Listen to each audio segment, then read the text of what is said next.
We're going to get started here in just a second. If people want to come take their seats.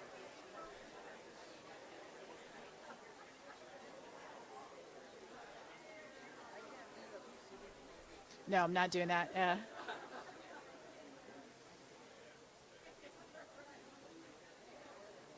Here you come.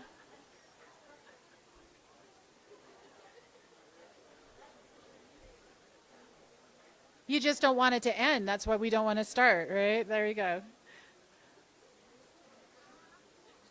Janice, can you get the lights too? Yeah.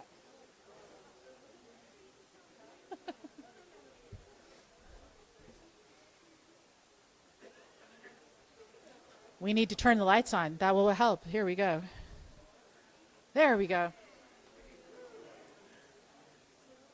How's everybody doing? Yeah?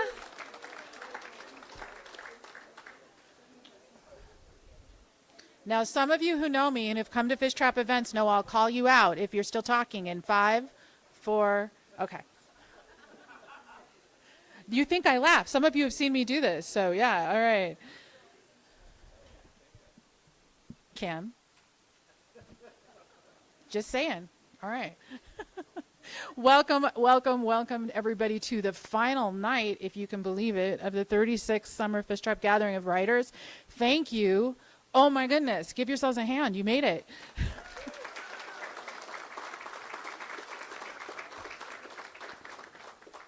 I'm going to do a few little announcements. I'm going to tell you some things. We're going to talk about what's going to happen today. But before I do any of that, I also want to thank the folks that are watching us online. I've gotten some wonderful comments from all of you, and thank you for joining us, and also a special call out to our virtual workshop participants who are not in the county. Some of them are here, which is kind of cool. So thank you for joining us this week. I don't know what to say. I have a bunch of notes, but I don't know what to say. This has been quite the week. It's been a week of reconnecting with old friends and hopefully meeting new ones and discovering things and learning things. And there will be a test. I promised you. I gave you all assignments, including those of you who were here opening night who were not part of the writers gathering. And there's a test, so stay tuned. But before I get to all of that, I want to thank some folks. We've heard these people all week. This is our last time to thank them publicly.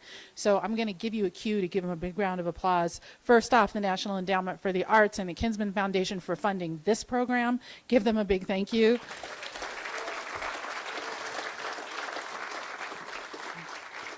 We have 3 funders who fund all of Fishtrap's programs through the year. They give us what we call general operating support. For those of you in the nonprofit world, you know what that means. That is the Oregon Arts Commission, the Miller Foundation, and the Roundhouse Foundation. Please thank those folks for us.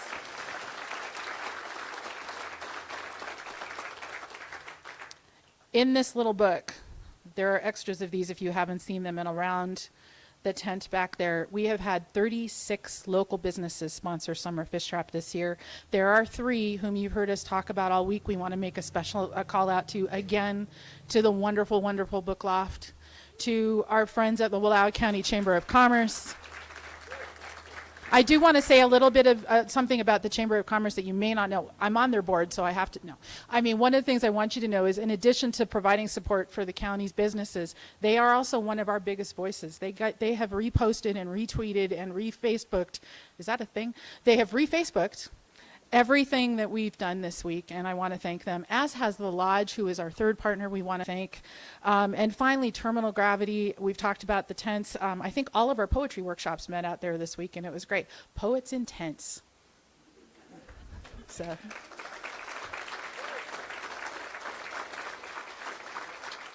We also, this week, on Thursday, we're joined by Nick Neely, who is the director of the University of Oregon's Master of Fine Arts in Creative Writing program. There are some books at the back table by some of the EOU faculty. Tomorrow morning, and I'm going to invite all of you that want to come, at 10 o'clock is a reading of their second year MFA students. So students who are getting ready to graduate, you are welcome to come and join and hear those readers. That will be the official final event at Summer Fishtrap. And if you're still around and you want to pack a box into a truck, we wouldn't say no to that either. So yeah, we are out and done by noon tomorrow. So please come and join us if you would like to do that. Next week is Lit Week in LeGrand, and that runs all week. They're doing some wonderful things. So if you happen to be passing through LeGrand, please check them out. So what's going to happen tonight? We said at the beginning, we've been talking about this is a fundraiser. Here's what's not going to happen. We are not going to do a paddle raise. We are not going to do an auction, and here's why. As during the pandemic, we made a commitment as an organization that the people with the most money don't need to get the most attention. Just let that sit for a minute. Anybody who makes a gift to Fishtrap is making a gift from their heart, and that's important to us. This is part of a movement that's a broader movement, which I will be happy to talk to anybody about, called community-centric fundraising. Our goal is to take care of everybody, and we want to make sure that anybody who wants to make a donation is appreciated and can do that easily. So whether you throw $2 in the fish tonight, or you give one of us a hug, or you write us a check for $1,000 to support a fellow, we're going to be grateful. We're going to thank you. You're going to be one of us. But there is no hierarchy of giving in this group, and that's something we really strongly believe in. And I hope you support us with that. That's really important to us. Thank you.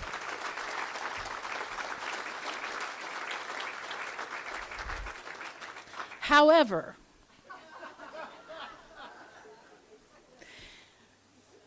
everything you all have done this week, we've been pushing the raffle tickets and the auction items in the Fish Trapper. I did want to give you a final report on that. I think as of today, did it change today, Jennifer? All right, we have 23 new Fish Trappers just this week. We had a goal of getting to $3,000 a month. We are now less than $1,000 away from hitting that goal thanks to you. So thank you so much. That's meant a lot. Go home, tell your friends. If you're online, you can sign up. It's so easy to do, and you get a little gifty. It's really nice. So you get to come and be a part of this program. So what's going to happen tonight is we're going to just start off with the wonderful Beth Wood. We're going to entertain you with some music. I want you to sit back, and I want you to relax, and I want you to take all this in and just be here. We're going to come up in the middle and draw for these raffle items, and then we're going to end it with the wonderful Luis Urrea and a little surprise at the very end. So thank you for everything you're doing. There will be a test in the middle, I promise. But let's bring Beth up. So should we get started? You ready to have some fun? All right. Some of you might remember, I think it was Beth, was it? Oh, and Doe. Yes. We've been waiting for that all week, and it's finally happening. So Beth was here. Now, those of you who live here, you've seen a deer. It's fine. All right. It's a day with a Y in it. You've seen a deer. Beth, I think 2017, you came up and taught a songwriting workshop with us, and has come back to Fishtrap a couple of times as a writer. She's a wonderful writer, and has been up here as a student of Anis Mojgani's all week. And when we saw she was here, Mike said, should we ask Beth if she wants to do something? And Beth's response was, whatever you want me to do. So be careful of the bar she set for all of you, but I am so grateful. So Beth, let me tell you about her. She's an award-winning songwriter, a poet, boy, not only a joyful singer, but a joyful presence, a believer in the power of words and song. She's released 15 albums, 3 books of poetry, and a collection of stories, funny stories from the road. Her poetry book, Ladder to the Light, is, did you know this, the winner of the 2019 Oregon Book Award People's Choice Award?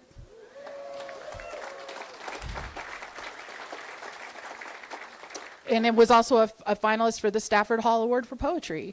Her dream is to build community through music and poetry, and I'm going to move in with her and to move somewhere with her art, whether it's a swirling emotion or a curious mind or tapping feet.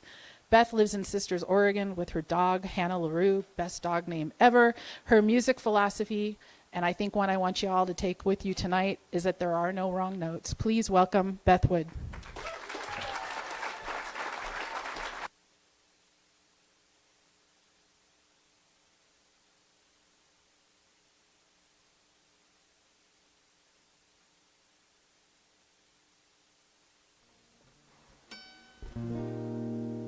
Hello. So good to see you all. I'm going to open with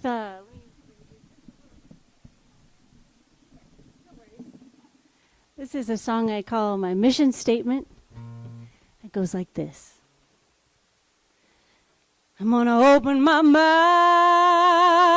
and sing my joy. I'm going to open my mouth and sing my joy. I'm going to open my mouth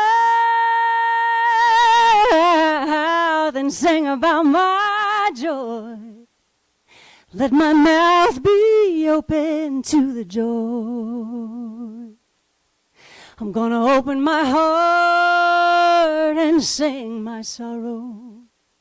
I'm going to open my heart and sing my sorrow. I'm going to open my heart, 'cause everyone's got sorrow.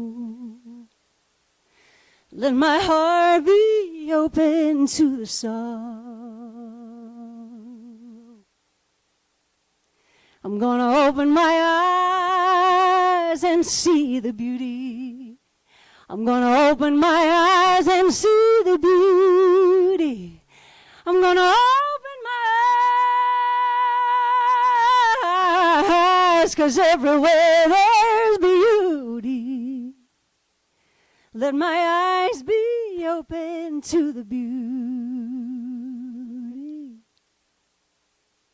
I'm going to open my hands and learn how to give.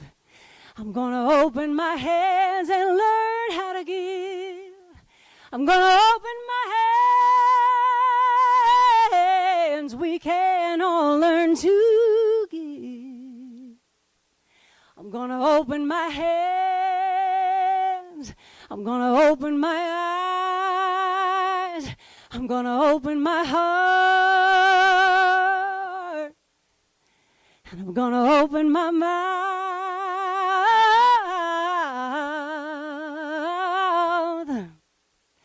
and sing my joy.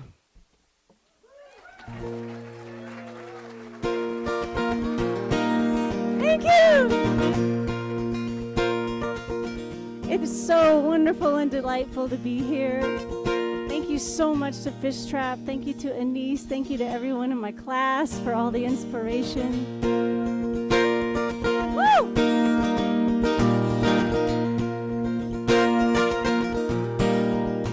Listening to Jamie Ford made me want to sing this song, so thank you, Jamie.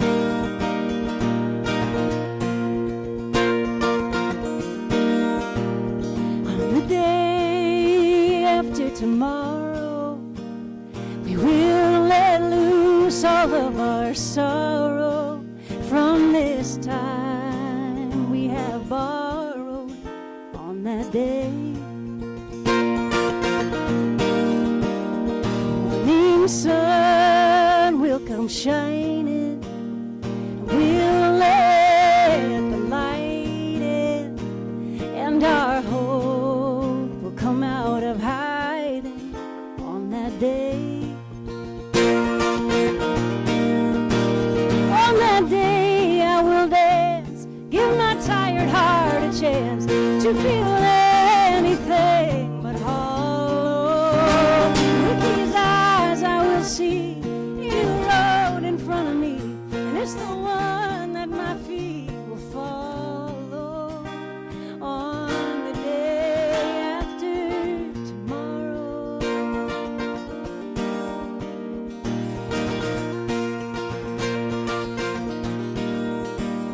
with each day that we are given, let's get on with the living, and with our hands we'll start digging on that day. We'll plant seeds for our children, give them something to believe in, that we may be forgiven on that day. And on that day I will dance, give my tired heart a chance to feel anything but whole. With the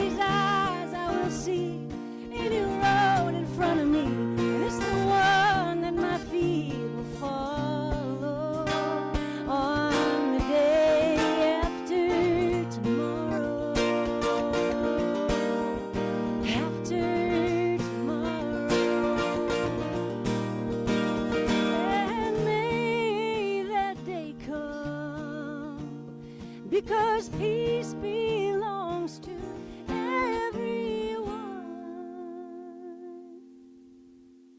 On that day we will dance, give our broken hearts a chance to feel anything but whole. These eyes we will see any love for you and me. This the one that I feel will follow on the day after tomorrow. After tomorrow.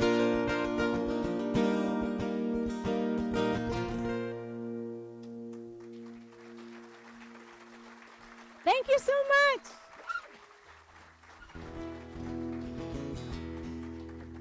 Thank you to Mike and Shannon for giving me the opportunity to play some tunes tonight. And Mike said that I'm supposed to be putting the fun in fundraiser. It's a lot of pressure. So I got to kick it up a notch, y'all. The fun thing is that this song has a part for you guys, so let me try that one more time. This song has a part for you guys.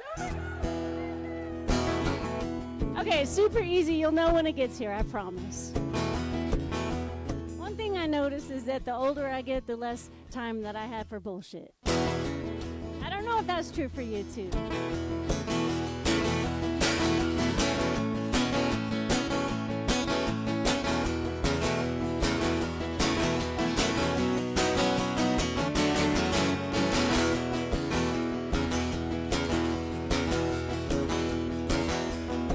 I got this cute little watch, but it don't keep time. Brown leather stripes, you know it sure looks fine. I gotta roll it on over. I gotta roll it on out. I gotta roll it on over. Baby, I ain't got time. No, no, I ain't got time. I got a robot on the phone telling me what to believe. Preachers on the street, talking heads on TV. I gotta roll them on over. Gotta roll them on out. I gotta roll them on over. 'Cause baby, I ain't got time. No, no, I ain't got time. And if you want to waste my time, honey, you're out of love. 'Cause I ain't got time for nothing that don't light me up. Come on, light me up. There's a sad little man sitting on the hill. Wants it to be the way it was, but it never will. Gotta roll him on over. Gotta roll him on out. Gotta roll him on over. 'Cause baby, we do not have time for that. No, no, ain't got time. Heard a man shouting about a woman's place. I say it's smack dab in the middle of the human race. We gotta roll him on over. Gotta roll him on out. Gotta roll him on over. 'Cause baby, we ain't got time for that. No, we ain't got time. If you want to waste my time, honey, you're out of love. 'Cause I ain't got time for nothing that don't light me up. Come on, light me up.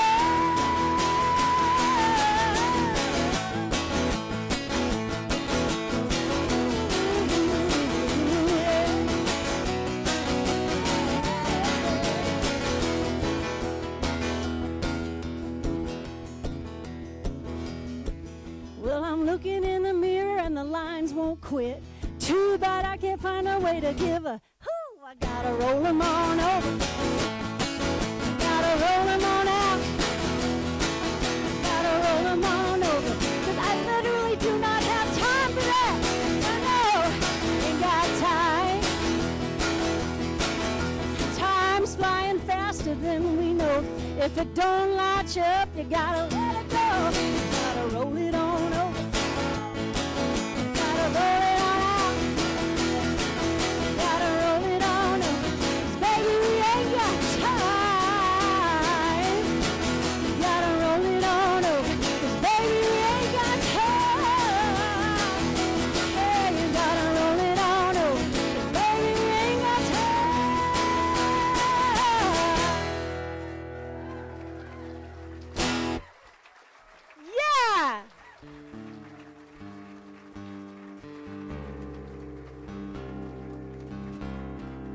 Nice job, you guys. You're hired.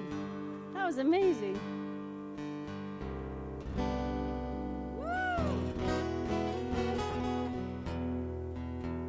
That was a workout. What's the altitude? Woo.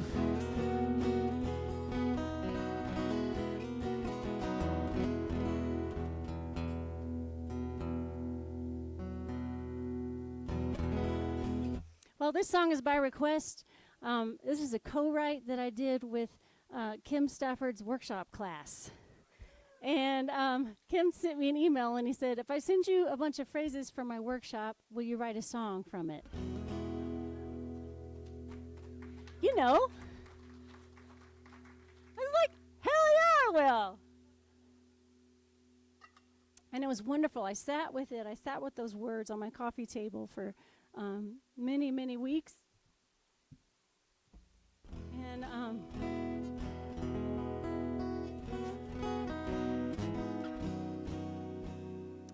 And just trying to see what would bubble, what would percolate. And I got up on the morning after Justice Ginsburg passed away, and I wrote this song. And it turns out that there was a line from those pages that was absolutely essential to that piece. So thank you so much for that invitation.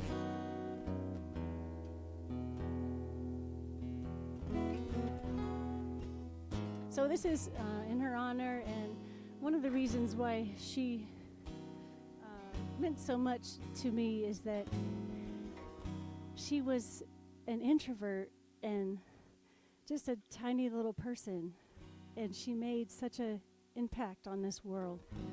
And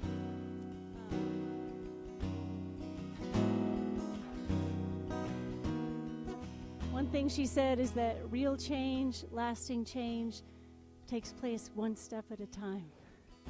So this is one step at a time.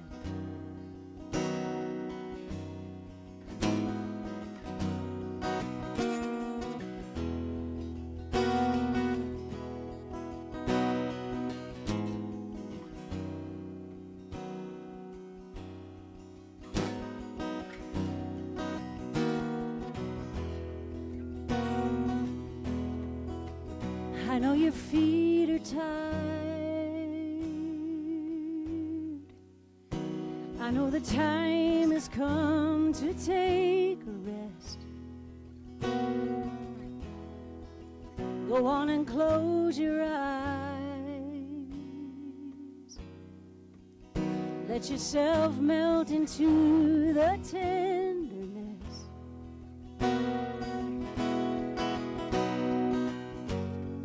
Who would have guessed just how far you would climb?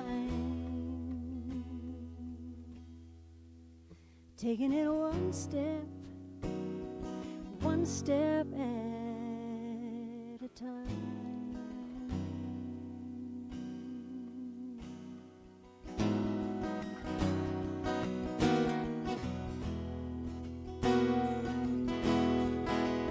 We may be lost and scared,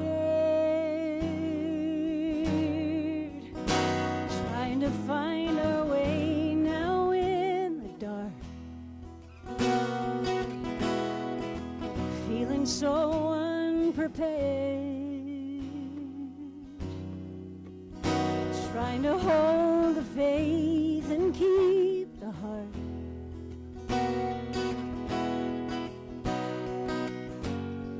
If we keep moving, I know we'll be fine. If we take it one step at a time.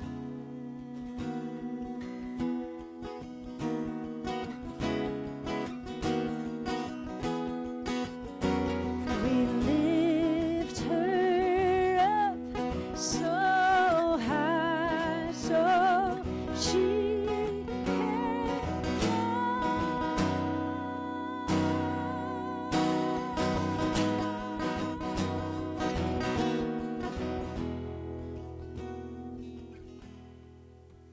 One tiny hummingbird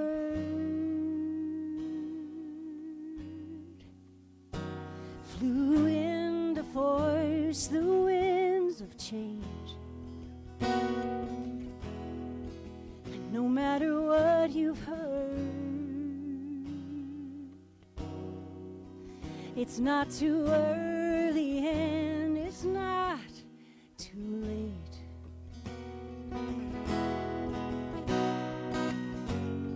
She lit the way so we could follow behind, taking it one step. We'll take it one step. Let's take it one step at a time.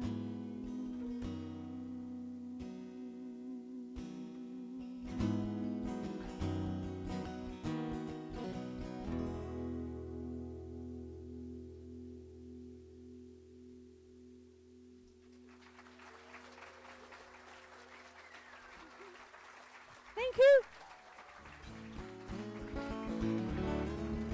Thank you so much, everyone. I'm going to do one more song, and then we're in for a night of so much fun.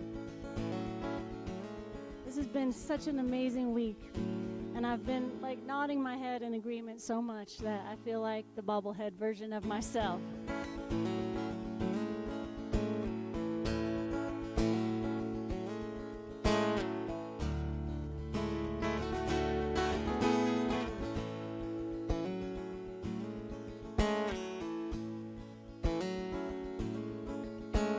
Walking around wondering if it's too late. Your head knows the answer, but your heart can't wait. If love is a road, then fear is a gate.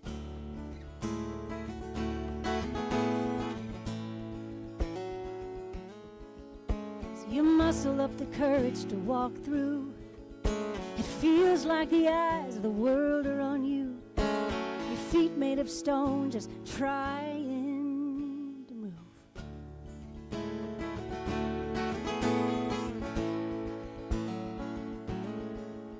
She is on to you. Love is on to you. She is on to you. Love is on to you.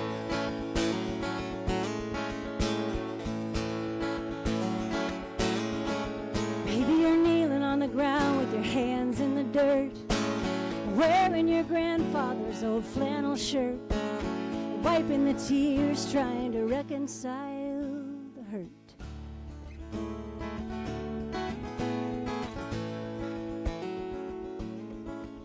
Maybe you're out there all alone on your tiny boat, trying like hell to make that thing float, wondering if this is all that she wrote.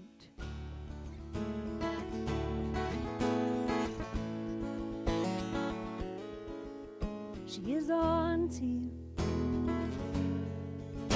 Love is on to you. She is on to you.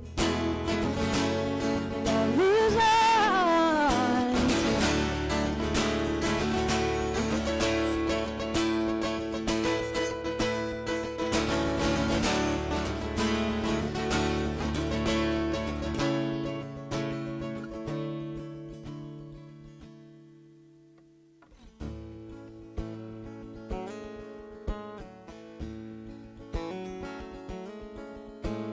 Yellow birds singing a morning song, even when it feels like all hope is gone.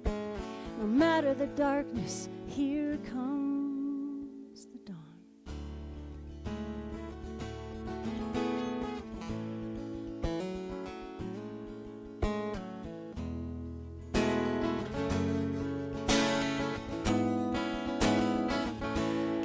She is on to you. Love is on to you. She is on to you. Love is on to you. She is on to you. Love is on to you. Thank you so much.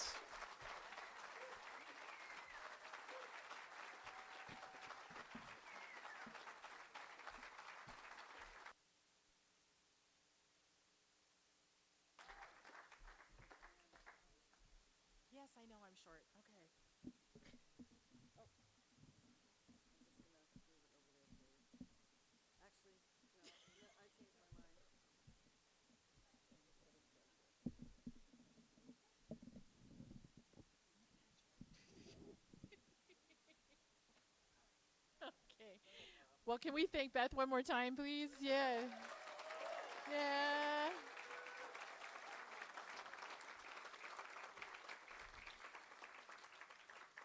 All right, you ready for your test?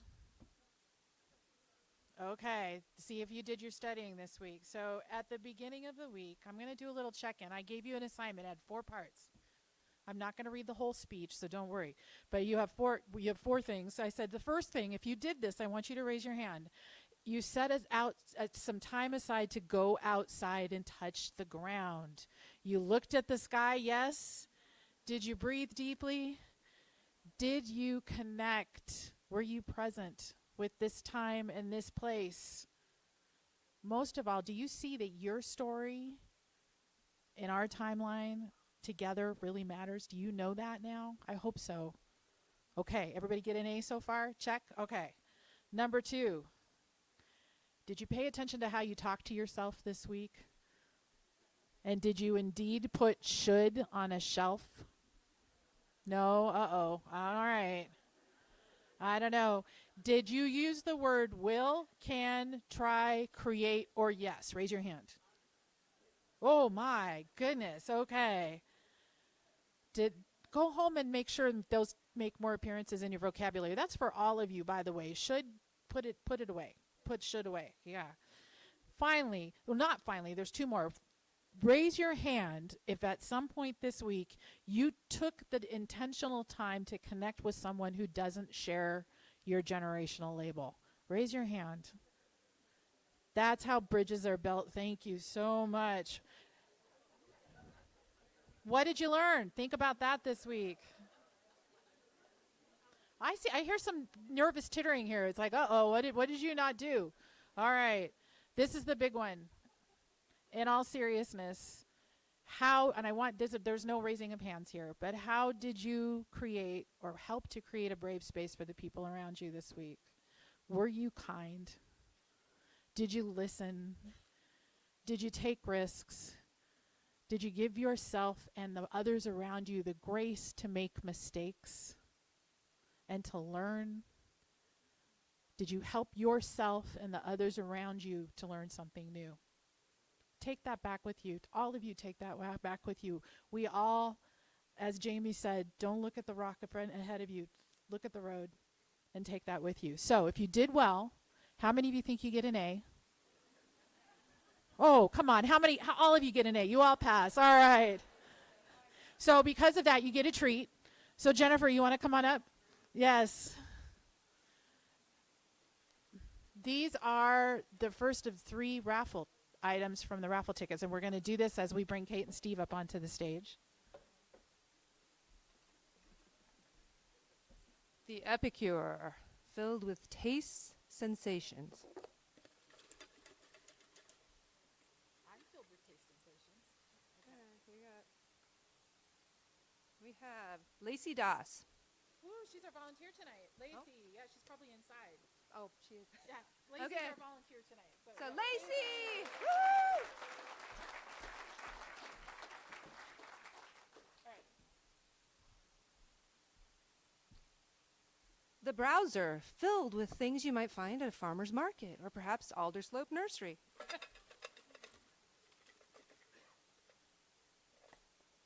Oh, cool. What? Stanlin Doherty, another volunteer. Woo!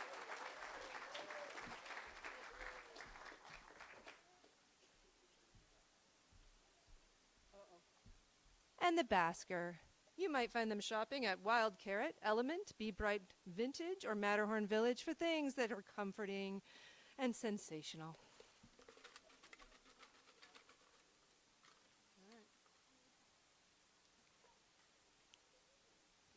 Pat Hines. Yay!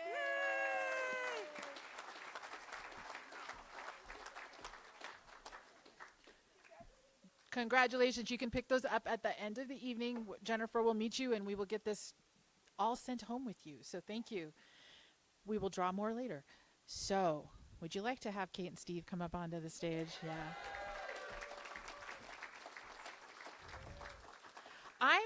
not positive, but I think these may be two of the nicest people ever put on the planet, and that they're talented is amazing. So, oh, Kate's nice. Steve is not. Oh, Steve's not nice. Okay, it's good to know. Woo!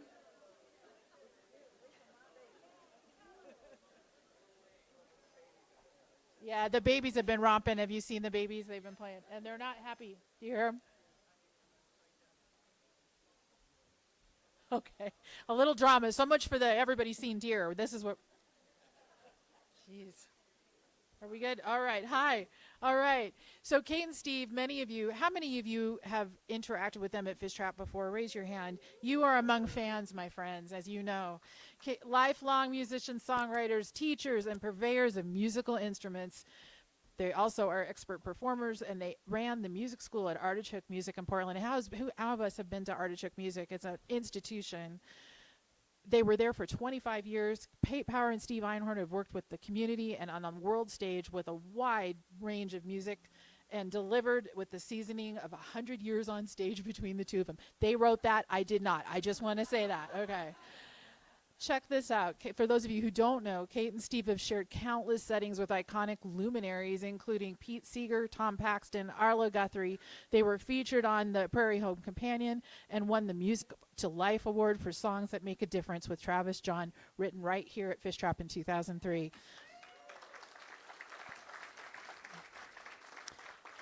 Kate and Steve have been songwriting Fishtrappers for 23 years as students, teachers, and musicians, and we're happy to welcome them home. Thank you, Kate and Steve.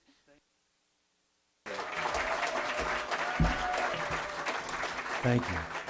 Hi, everybody. It's so good to be here with you.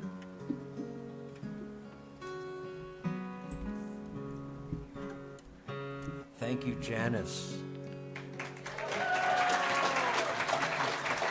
St. Janice. We love the theme this year of generations, and our songs will reflect that tonight.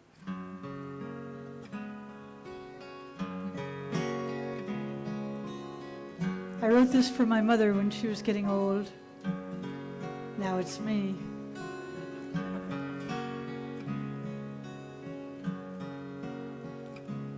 I was something once, all bright and new. Now I feel my age and it's old.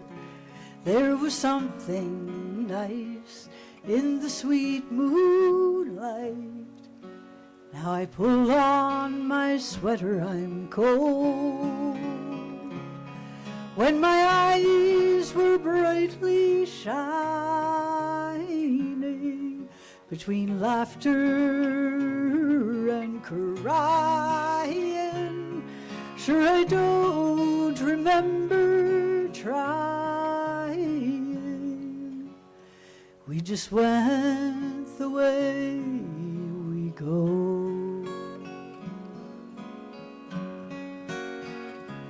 There was someone once, he was good and true. He's been gone for a long time now, but I remember him and I remember you. I remember the whys and how, when my legs were strong and sturdy, and I walked the hills and journeyed, standing pints and rising early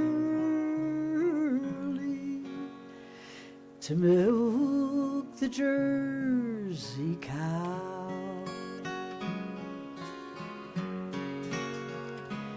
That was long ago.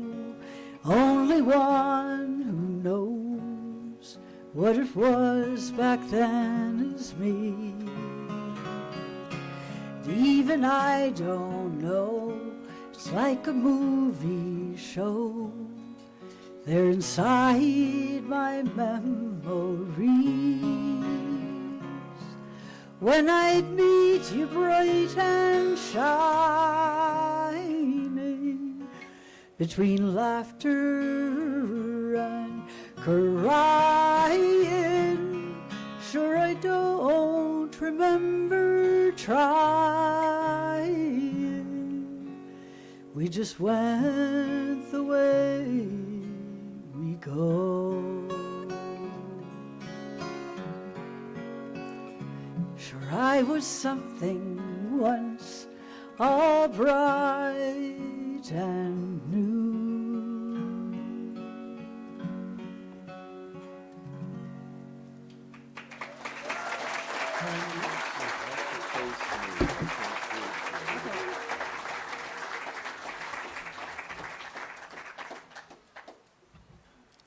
I will not make a banjo joke. I will. Well, this was the first, well, not the first song I wrote as a grandmother, but this was the coming of age song I wrote for my granddaughter. It's called Rosa Lucy.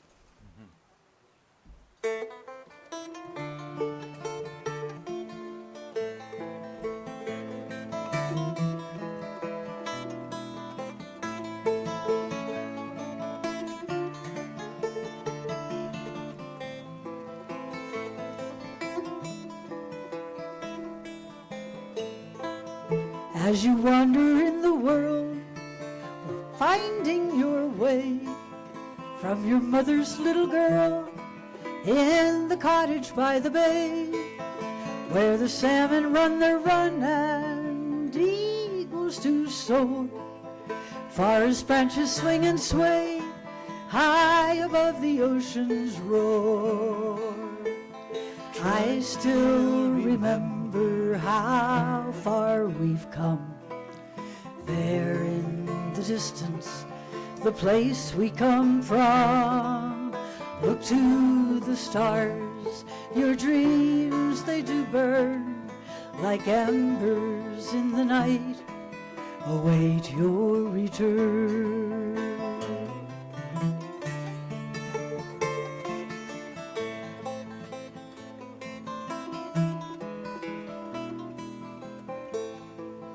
Travel far and travel wide, all the world round. When you feel a little lost, when the troubles get you down, listen for the tune of wind whistling round. Every stick and brick and bend cannot hold it to the ground. Try to remember how far you've come. There in the distance, the place you come from. Look to the stars, your dreams they do burn like embers in the night. Await your return.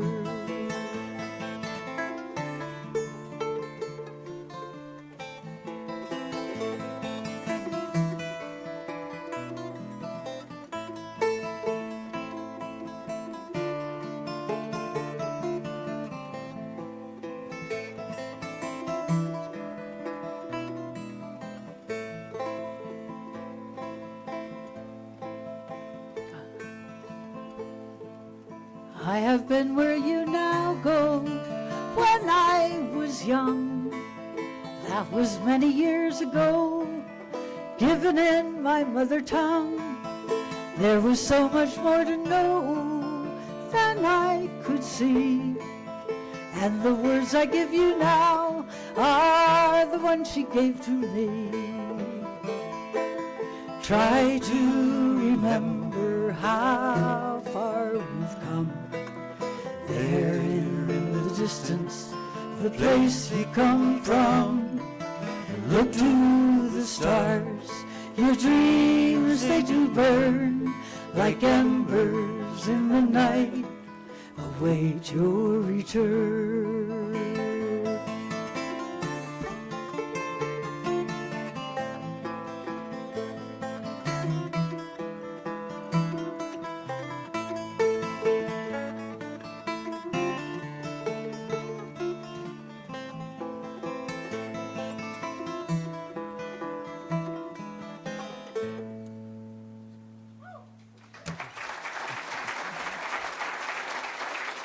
Annabelle and Jean.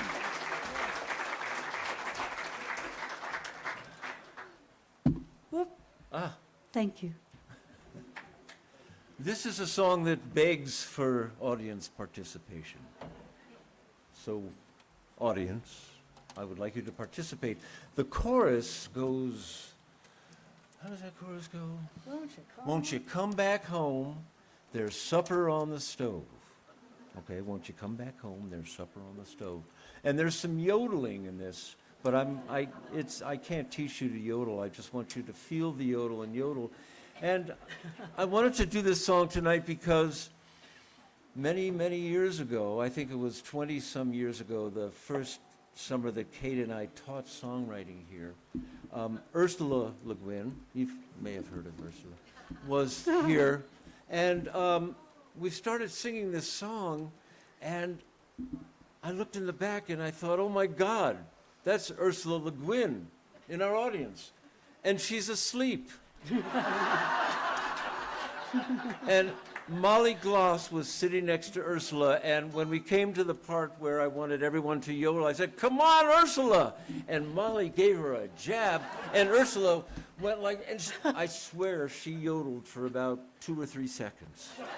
She did. And I may be the only person that can claim I got Ursula Le Guin to yodel. So this is, remember, won't you come back home, there's supper on the stove. May I have a sip of water, please? Sure can. Thank you.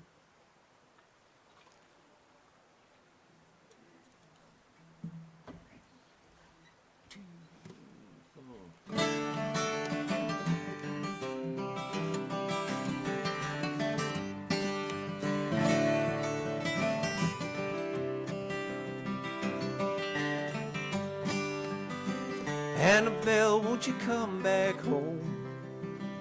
There's supper on the stove. Been away such a long, long time. I hardly know you. Won't you come back home? There's supper on the stove. Won't you come back home? There's supper on the stove.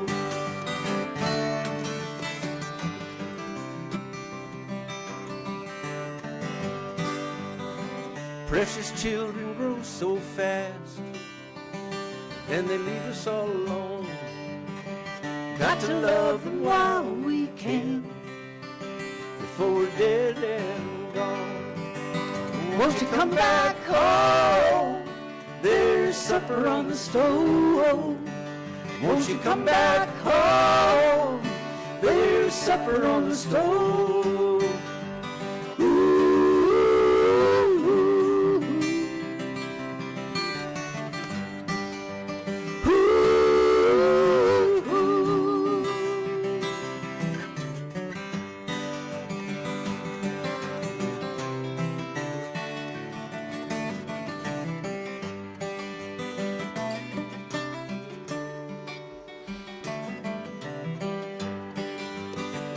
Annabelle, won't you come back home? There's supper on the stove. Been away such a long, long time. I hardly know you. Won't you come back home? There's supper on the stove. Won't you come back home? There's supper on the stove. Won't you come back home? There's supper on the stove. Won't you come back home? There's supper on the stove. Come on, Ursula. Ooh, ooh, ooh.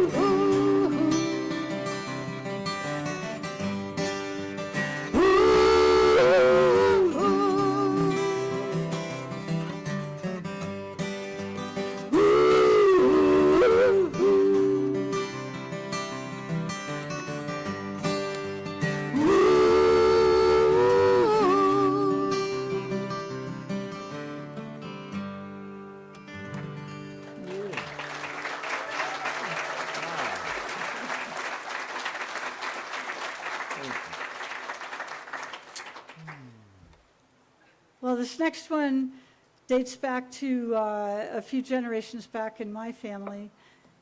And before the internet, we just took our history by the stories that were given to us. And so I've learned a little more since I wrote this song many years ago. I don't think it changes it too much, but I remembered how interesting it was to have the mystery of the mythology of the family, because you only knew little bits and pieces, and then you start weaving it together, and it becomes something you really depend on, your ancestors. So this is that old song.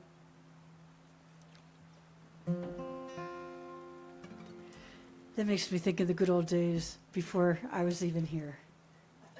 2, 3.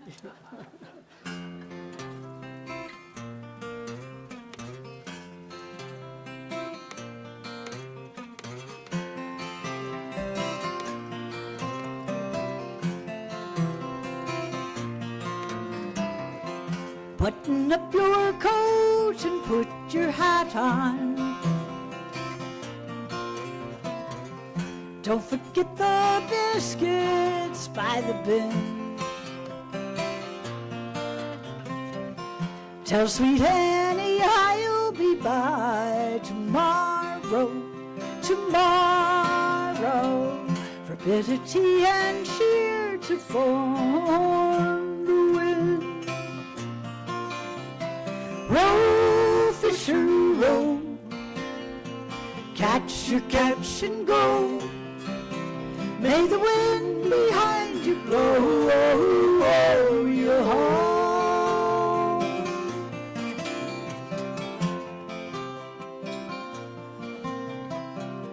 Tell her Sally says she's going over. Tell her Sally says she's going over. She'll be saying hello to your kin. Take a gift to Mammy, she'd be glad to. Show a little packet for the kids.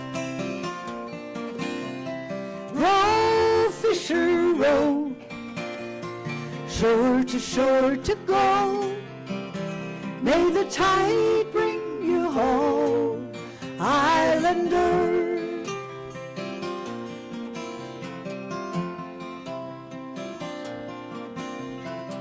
So buckle up your boots and take the good way. Buckle up your boots and take the good way. Dock and dory fishes in the creel. The wind is up, the tide'll take you over. Wind is up, the All tide will take you over. over. Bring a fish to Nellie's supper meal.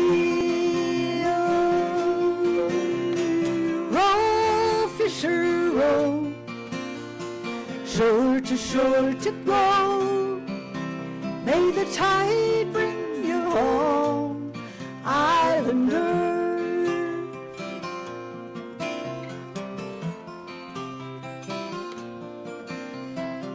So button up your coat and put your hat on. Button up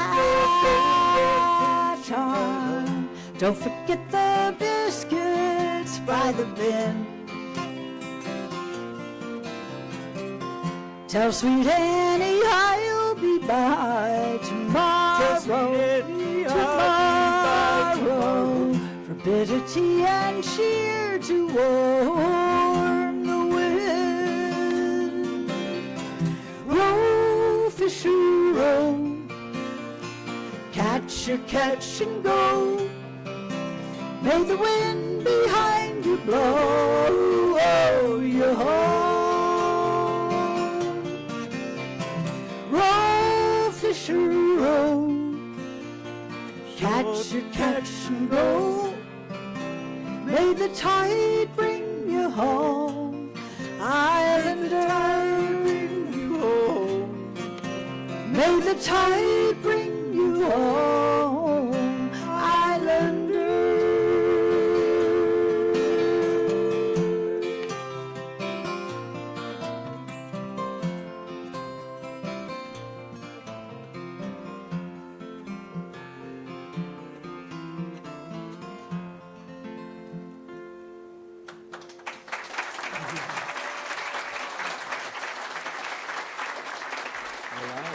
Yeah. and everything.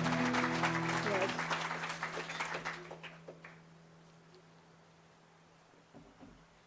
Thank you so much. It's such an honor to be here with you. We tried to not talk too much so we could squeeze this one more song in here. I usually have lots of funny things to say in between, so if you'd like to hear some funny things, we'll meet after. He'll be at the bar after the show. I just want to say, I have a hard time talking up here after I've heard all these incredible, amazing writers come up and I do a little writing. I write postcards mostly. I mostly actually print postcards and then other people write on them. But it is honor. It is such an honor and a privilege and a wonderful thing for me to be able to be here. And we owe it mostly, originally, to Rich Wanschneider,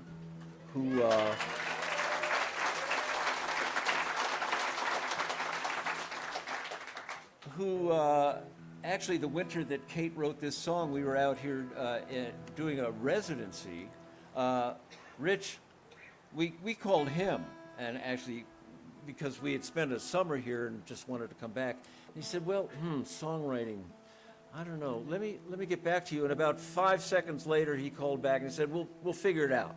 Come on out. And we lived in a beautiful house on that side of the lake, which was frozen, solid. And, you know, it gets kind of quiet here in the winter. But for entertainment, we would sit out on the deck of this beautiful house and listen to the lake cracking and speaking. And, you know, you expected Godzilla or Rodin to.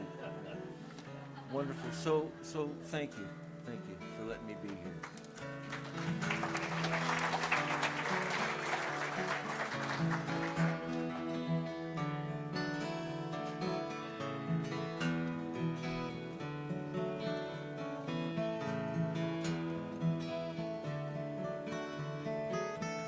Looking out across the lake, the geese are flying high, pulling north to spring ahead and winter leave behind. Underneath the banks of the moraine rise, from the foot of Blue Mountain tops the eagle cries. Well,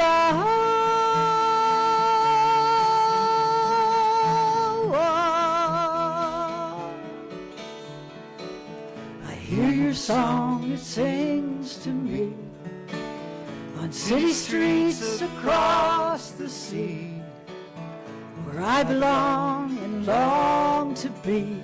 I hear you calling. There was a time when I was young and full of where to go, following rainbows in the sun through ice and rain and snow. Looking back, remembering every turn I took along the old road home, felt it everywhere I'd roam. There really is no place like home, sweet home, sweet home.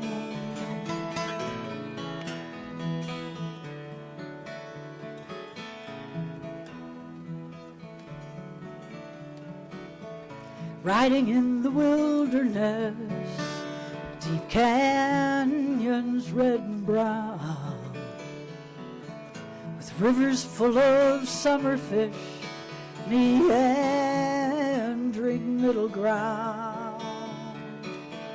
In the heart to when a hot river trode, rattlesnakes and hooting owls and lost cowboys. Well,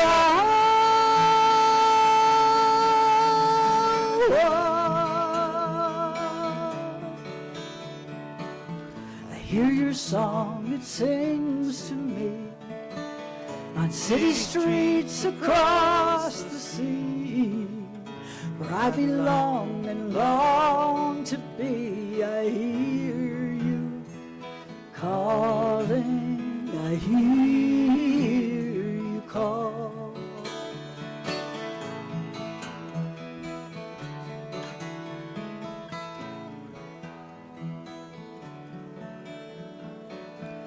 Now I'm back to city streets and buildings by the mile,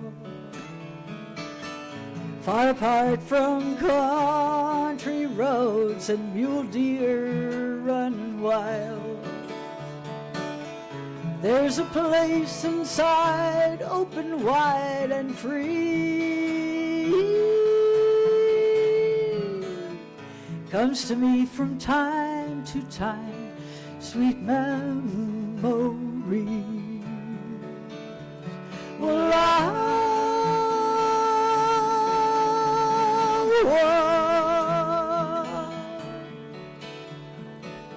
I hear your song, it sings to me. On city streets across the sea, where I belong and long to be, I hear you calling, I hear you call, I hear you calling, I hear you call. Well,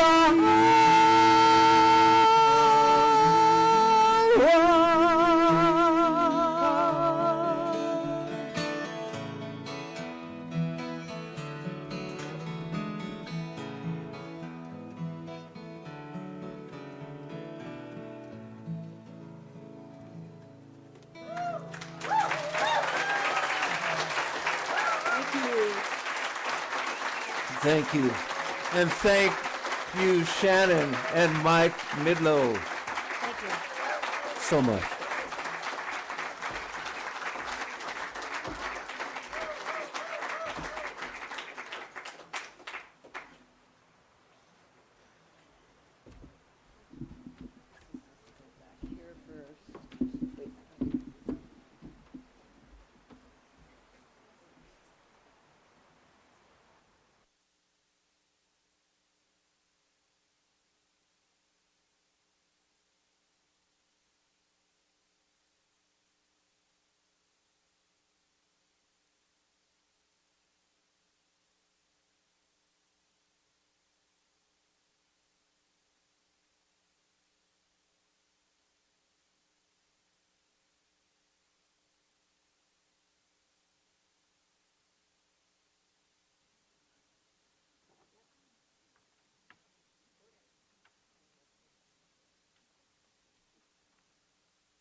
Everybody awake?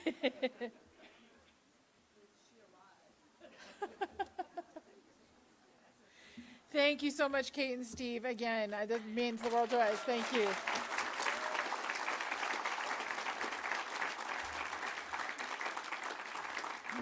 I'm not sure they could have picked a better song to end that with. That was lovely. Wow. While I'm thanking people, I think we mentioned this the opening night, and I was not going to read all the names, but we had over 30 volunteers come this week to help us out. If you were here as a volunteer, if you could please raise your hand.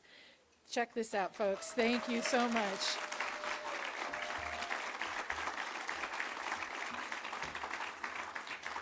There's been a lot of thanking going on, but I want to say a special call out to a group of people without whom this event truly wouldn't happen. And they've been thanked a lot by their students, and they've been thanked a lot each evening of their readings. But I don't know that we've really accurately thanked them in a way that expresses how much energy and time and effort it takes to lead a week-long workshop. and be there for their students and be there and be present. And we have the best group of people here this year. I want to thank all of our summer Fishtrap and year-long and youth faculty for all of their time and all of their effort. And I'm going to get emotional, but for being there for each other, for being there for me, for being there for their students and for our community. Thank you, summer Fishtrap faculty.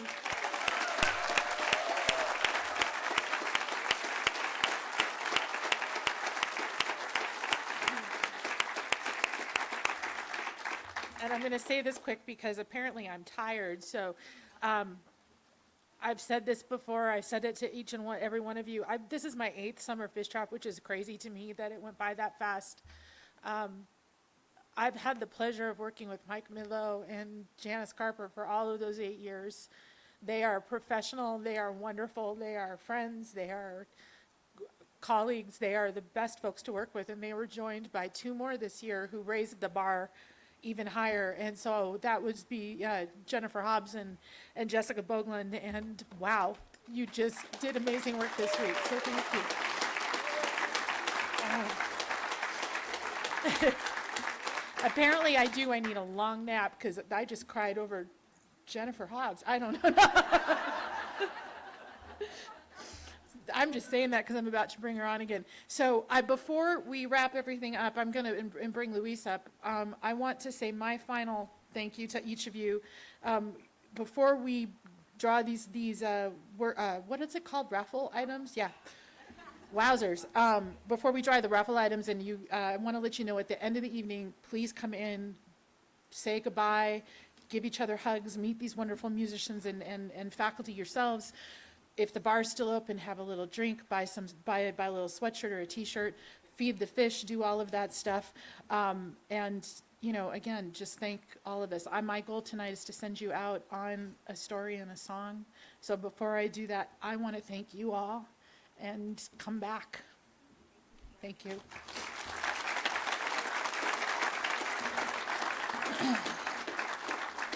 Enough of this. Let's go give some people some stuff.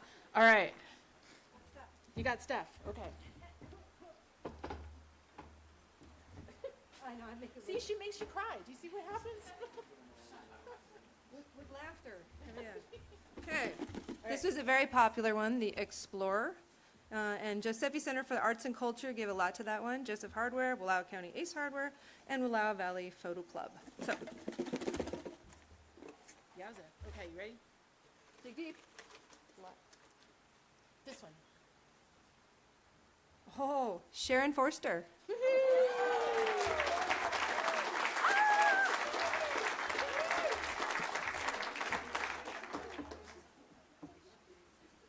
Stacked with locals this year, folks. Don't know what to tell you. Okay, and this one is the Bibliophile, and it's got signed books from the faculty, also a very popular one. Here we go. Don't look at me, Mom. I'm not doing it. Don't care.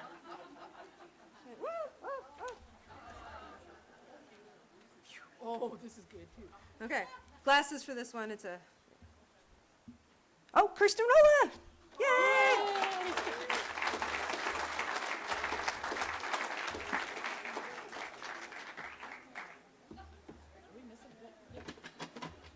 Okay, this is the Fish Trapper raffle, and thank you so much to our new Fish Trappers. And just know that there are, let's see, 164 people in here who are making space for this magic. So thank you for all the people who are Fish Trappers. We really, really, really appreciate you. There we go. So this is for 2 boxes of donuts from Valley's, right? And then this summer Fishtrap thing. Oh, yeah, sorry. I forgot to mention, it's for 2024 Summer Fish Trap Gathering registration. And it does come with one very nice assorted box from Valley's next year. It'll be stale, but it'll be good. So.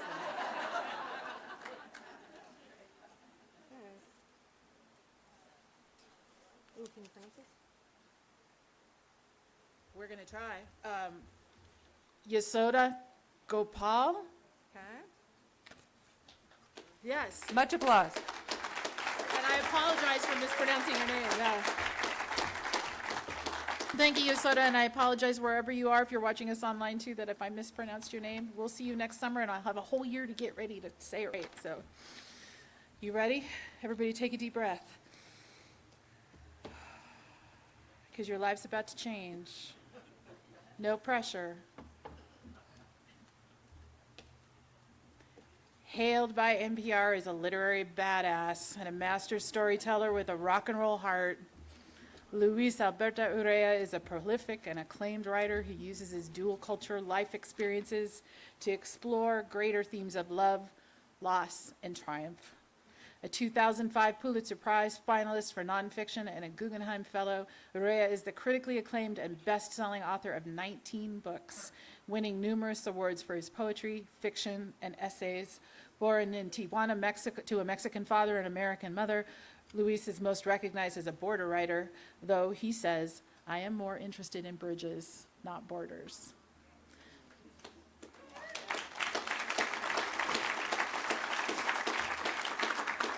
His latest novel, The House of Broken Angels, which is not his latest novel, that's wrong, was named one of the best books of 2018 by NPR, the American Library Association, Newsday, Kirkus Reviews, and the San Francisco Chronicle, among others. His collection of short stories, The Water Museum, was a finalist for the PEN/Faulkner Award for Fiction, and Into the Beautiful North, his 2009 novel, was selected as a National Endowment of the Arts Big Read. And y'all know that because he was here for that book, so thank you. And has been chosen more than 50 cities and colleges as a community read. Oh my goodness, please welcome all of our friends, Luis Urrea.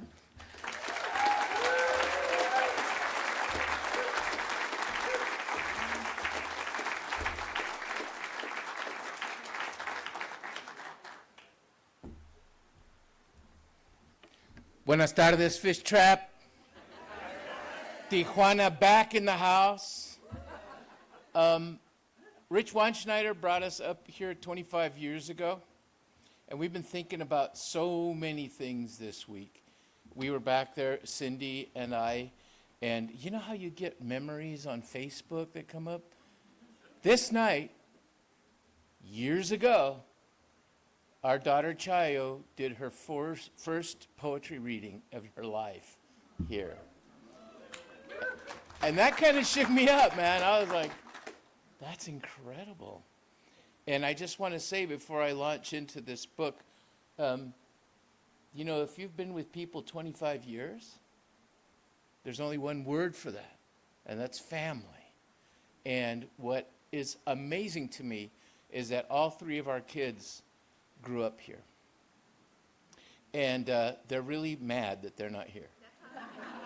But you know, things happen and you get a life. But just to hit the Chayo theme one more time, she learned to crawl here. Can you believe that? We were at cabin 20. We were always at cabin 20. She got up on her hands and knees and looked around and started to crawl, but of course, backwards. And she crawled out the front door and looked around and was like, "Oh!" So we had to rescue her. She learned to crawl here. She learned to ride horses here. She learned to drive go-karts here. She learned to write poems here. She did her first performance here. I'm so grateful to be back here. It's always coming home. So let me tell you about this book. It's called Goodnight, Irene. And it's turned into a strange kind of phenomenon that we didn't expect. My mother was a war hero, but forgotten. My mother was in the service known as the Donut Dollies, women who went into combat to aid the boys who were fighting. They didn't start out doing that. They had clubs in the rear.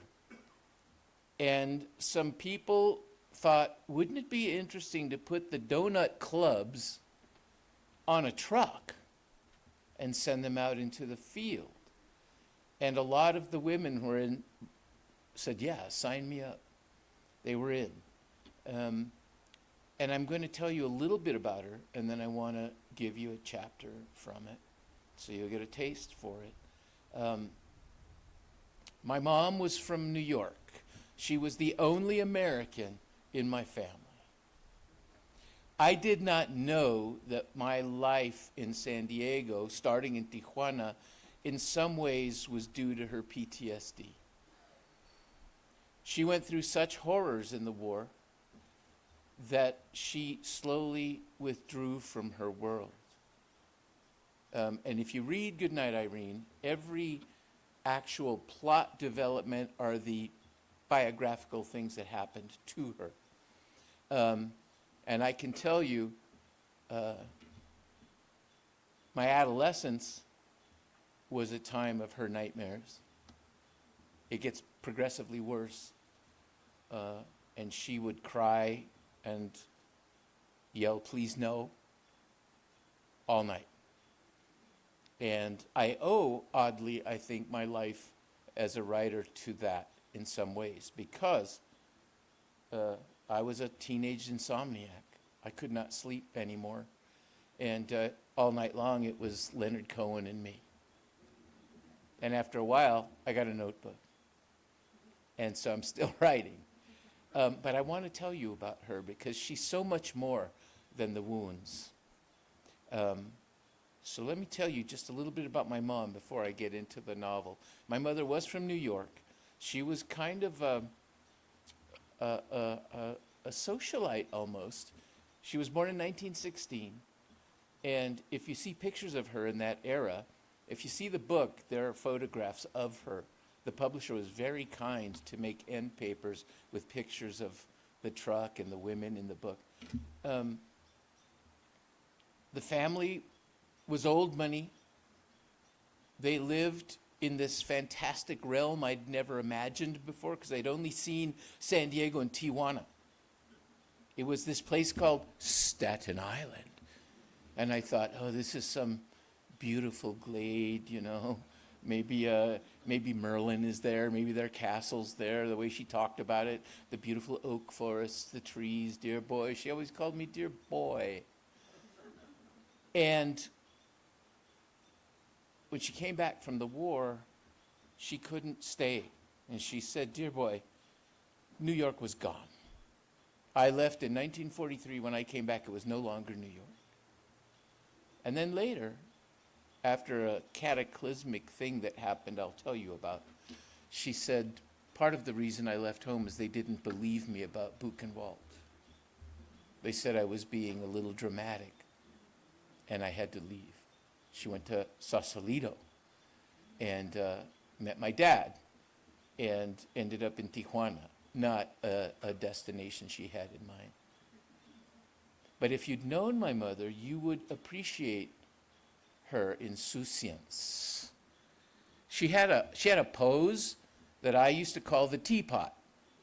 You'll see in a second. When you were socializing with her, she'd stand with her hips out a little bit and her hand up in the air. And she liked her rings, so that the hand would be floating around, illustrating what she was saying. And she would also smoke a la Betty Davis for effect. So if I said anything very witty, she'd say, "Oh, darling." So you do anything to make mom say, "Oh, darling." But she was the only English speaker in the family. And I explained this earlier at another gathering, so forgive me if you hear this. If you're wondering why, if I'm a Mexican born in Tijuana, do I look Irish? My grandmother, Guadalupe Urrea, her maiden name was Guadalupe McMurray. So we were a mixed bag, baby. So my mom, we lived in a barrio apartment, a real come down for her. After we left Tijuana, she was just like tenement living. She was used to Staten Island. And she had a foot locker. The Army gave each of the women a foot locker, though they weren't in the Army. They were Red Cross. And they would put all their stuff in it. And she had kept hers. And in our little apartment, it was our coffee table. And she kept a little tablecloth over it and had some sort of, S&H green stamps thing, a deer or something on it. And it was always the same thing when she'd leave for work. She'd say, "Dear boy, we are not going to look in Mother's footlocker, are we?" And I'd say, "No, Ma, nah." And off she'd go. But 4th grade came around, and I started getting devious. And she said, "Goodbye, goodbye, dear boy. Bye, Mom." As soon as she was gone, I thought, I'm getting in it. I opened it up, and there was all of her stuff. And she had a jacket, a GI's jacket, field jacket. And every unit she had helped in the war had given her a patch. All the way up her sleeves, down the front, up the sleeve, across the back. 3rd Army, the Gentleman from Hell, Airborne. I don't remember all of them. I thought, this is cool, wow. And she had some stuff that they had picked up, I believe. I remember, and this may be just the mind tricking me, that there was a Luger in there. And there were things that she had, and I was just, wow, this is so cool. I got to her photographs, and there were photographs of B-17s and of them making donuts. I thought, wow, what is this? I don't see it. Big giant truck. Under those were her pictures from Buchenwald. Imagine 4th grade, and Mom's got these pictures of the dead. And I thought, whoa, and I put it all back together as neatly as I could, and I put the thing over it, and I thought, I'm not saying a word about this because I didn't know what I had just found. And I say this to all the audiences, to my brothers out there, women are psychic. And as soon as she came home, she said, "You opened my footlocker." I was like, "What? No." She said, "Sit down." And I sat down, and she said, "What did you find?" I've never forgotten it. I opened it, and there was a jacket and stuff. And she said, "Did you find photographs?" I said, "Yeah." She said, "Dear boy, I didn't know what to think of that place." And she said, "I went there. We were told we were going to liberate a camp. We thought it was a POW camp for American pilots. It was not." And she said, pardon me for this, when we walked in, I looked and I saw a bulldozer pushing tree trunks till I realized they were not trees at all. They weren't birch trees. Do you understand? I was like, maybe? And she said, I had my camera. And I began taking those photographs. And I got so ashamed of myself that I stopped. And she said, every day of my life since then, I'm ashamed that I didn't take more. That changed things. And I started rethinking my mom a little bit, even as a little kid. So she went to war. She did all this service. And I, over the years, collected it all. We have all of her war memorabilia and her journals and her poetry and little scraps where she's writing about things. But I wanted to tell you a happy story about my mom, which may help set the tone, because it sounds like this book is grim, and it's not. So when Patton came out, my mom got me out of bed.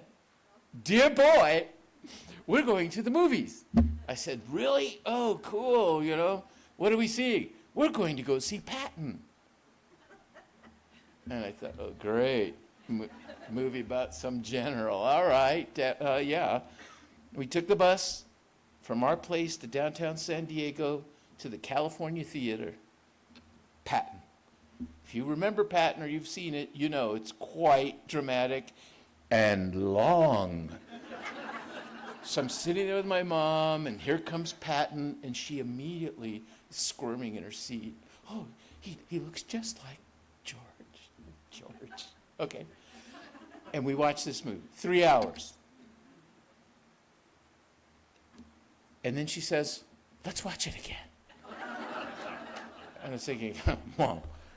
And unfortunately, it was a double feature, so there was some awful war movie too that cost about 7 cents to make. So it was Patton for 3, this thing for 2, Patton for 3, that thing for 2, Patton for 3. I thought, I've spent most of my childhood sitting here, you know.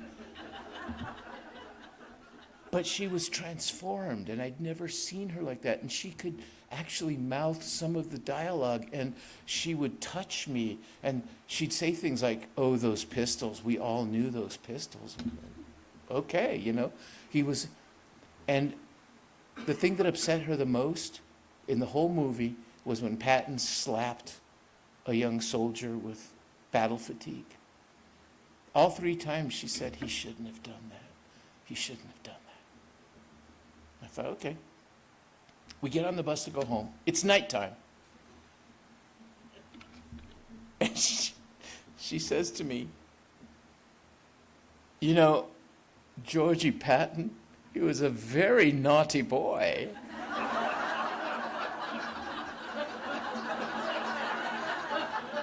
I thought, what?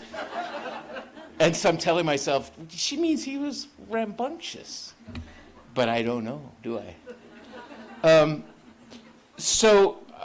Started working on this. I've always wanted to do it. I realize now my entire writing career has been trying to get good enough to honor my mom.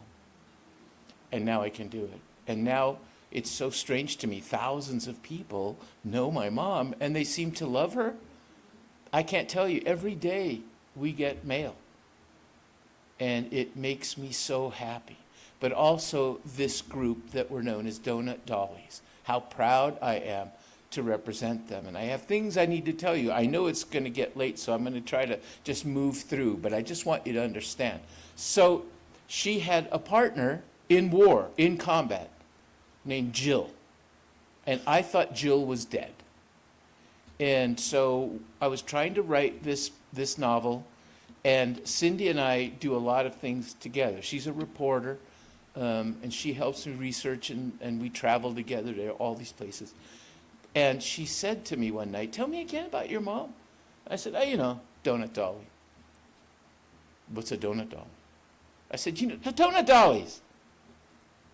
I said, "You know, they had a 2.5-ton GMC truck, right?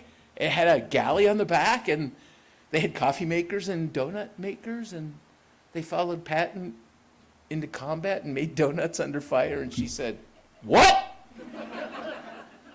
And I knew then. I thought, you mean people don't know about this? Turned out people don't know about it.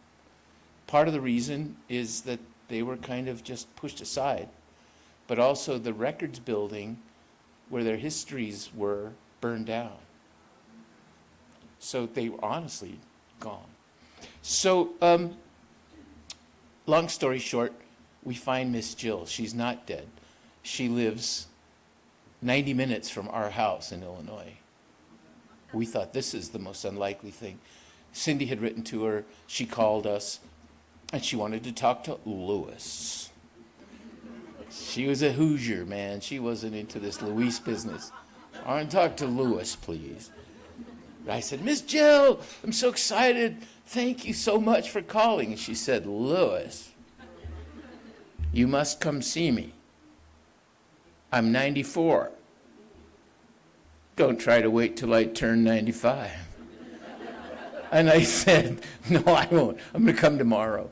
Because I was already mad in love with her, right? And we drove down to her house, and we knocked on her door. And the character in the novel and Miss Jill in the war was 6 feet tall. My mom was 5'3", so they had a really cute little number, you know.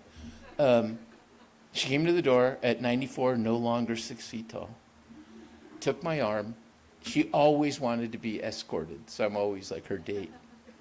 We went into her apartment, and on the wall is a picture of my mom.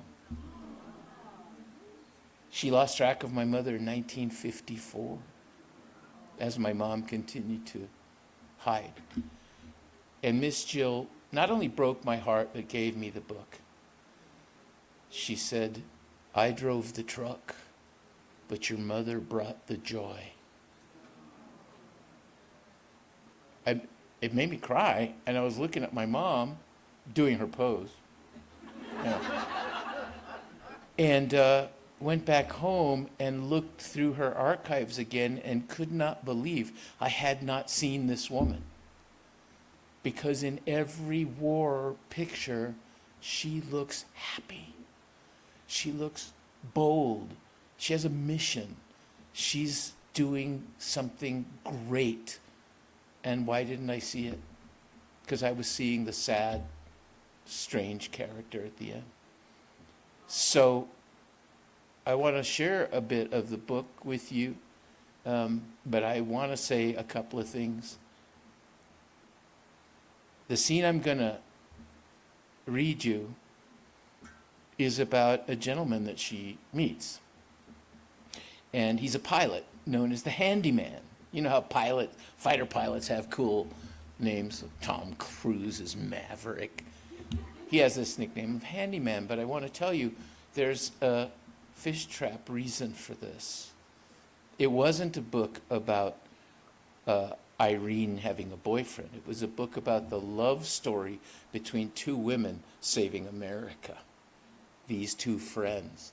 However, one of the past years I was here, and we were doing, bidding and stuff. I'm the worst guy in history that you want to, try to get bids on a thing. Like we had a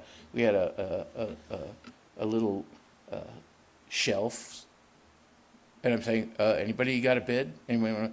I wasn't a good, hit the hammer down. $5, $20? What is somebody's like $40. Okay, cool, right? And I thought I had been doing this thing. I had been giving naming rights to people in my book. So if you have an auntie or an uncle or something, bid some money to help whatever organization I'm with, and I'll put them in the book.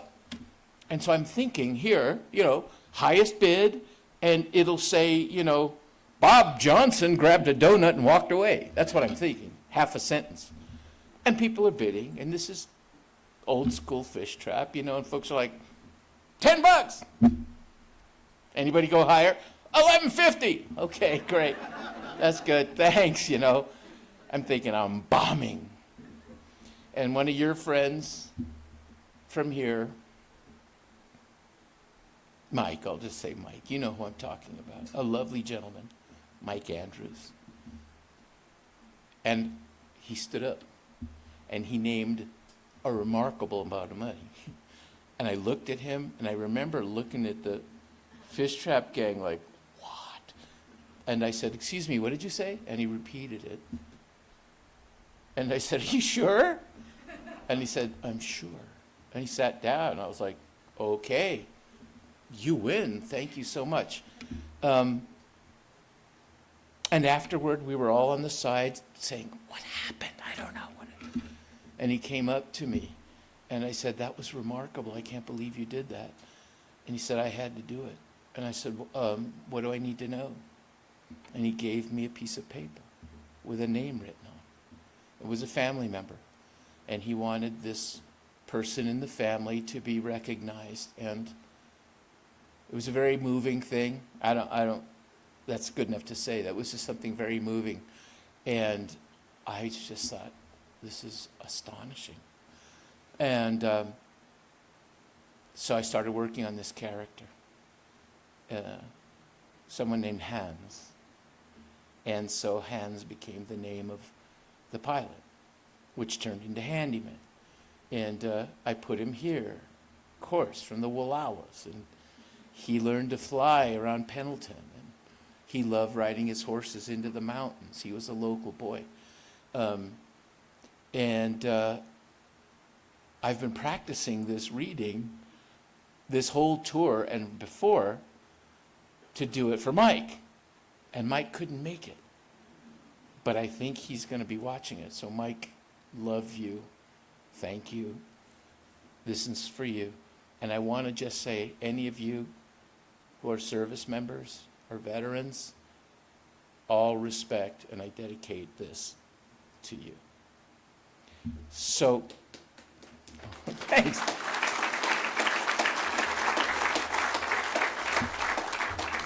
So, the ladies went to training in Washington, D.C.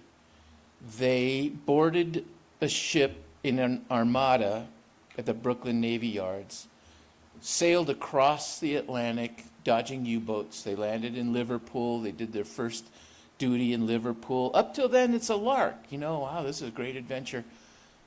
They are called to London. On the way to London, their train is dive bombed by German planes in England. So this is a little bit of a baptism by fire. They are asked to serve at the Grosvenor Hotel, where the officers' mess club is. And you can read about it. It's true. The officers would go there. And Ernie Pyle used to go and eat there, if you know Ernie Pyle. And the sergeant in charge of the kitchen did not like Ernie Pyle, because Ernie Pyle apparently didn't like to eat much. And they did it American style, big American portions. And Ernie would pick at a salad, or they were just offended by this. Hemingway went in there to eat. And my mom was doing service there. After that, they went to an air base called Glatton, and they tended to B-17s. And then they crossed the channel, landed on Utah Beach in their donut truck. They joined Patton. They went all through Western Europe with Patton. They helped liberate Paris. They helped liberate Brussels. They were trapped in the siege of Bastogne. They were caught in the Battle of the Bulge.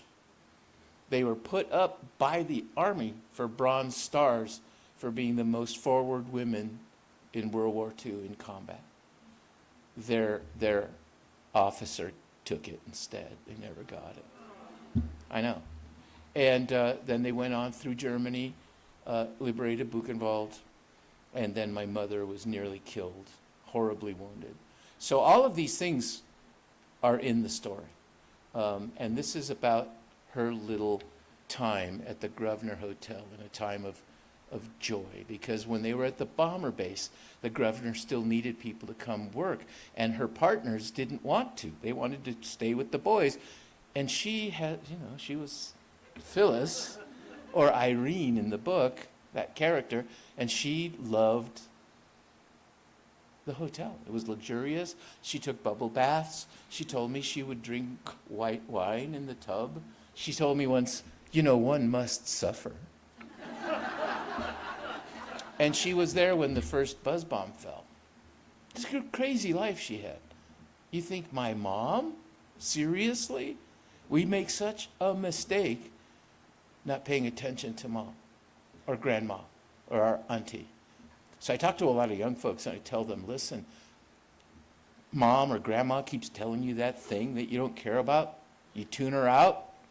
You're making a terrible mistake, because she's handing you a piece of her history to be with you, and you've tuned her out, and then she's gone, and then you say, what was that thing she kept telling me?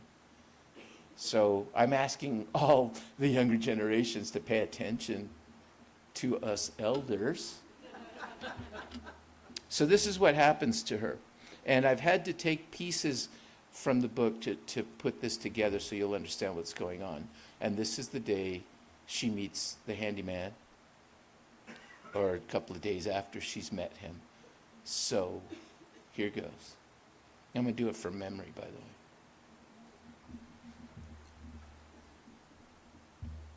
They were doing service at the Grosvenor Hotel. Irene was put at the end of the line with the desserts. And she was looking around, and she was fascinated by all the GIs and the officers. And there were men from the Red Ball Express who all sat together to one side. She had not seen black faces in officers' clubs before. It made her feel elevated. They were all there saving the world together. And she was dishing out the desserts to everyone, and the doors opened, and this very irritating, tall man in a leather jacket with a leather cap, which was squished down over his ears, looked like Gary Cooper, came walking in. Everybody knew this guy. They waved at him. Hey, how you doing? Hi, how are you? Yeah. And he sauntered up to the serving line and looked at all the food and made his way down toward her.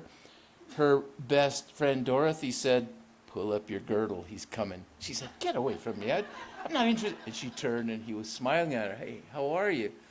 And she said, why do you do that irritating thing? And he said, what irritating thing? Why do you crush down your cap like that? You look like some thug on 42nd Street. And he said, oh, well, headphones, ma'am. I'm a pilot, and you can't hear around the cap, so you squish it down. And he said, it's kind of lonesome out there, so I like to hear voices when I'm up there. Oh, dessert? And he says, yeah, I'd like to, but I got to watch my waistline. There's not a lot of room in the cockpit, but I'll have some coffee. So she served him his coffee, and he went over to the Red Ball Express, and they started slapping hands and hugging each other. And they said, how you doing, young blood? And he said, I'm doing all right. You know, I'm trying to learn guitar good enough to play some Lead Belly. And they said, well, good luck to you. You're never going to get there. He said, no, I know, but I'm trying. And he looked at her and outraged her by winking. What a terrible man, she thought. The next day, she was lying in the bathtub, bubbles high in the tub, looking out the window in the wall above the end of the bathtub, had a little glass of white wine beside her, luxuriating, thinking she might order some duck, have it delivered to the room, when she noticed a flock of pigeons flying in a panic past the window. And then she heard this sound that to her sounded like a Model T breaking down, sputtering.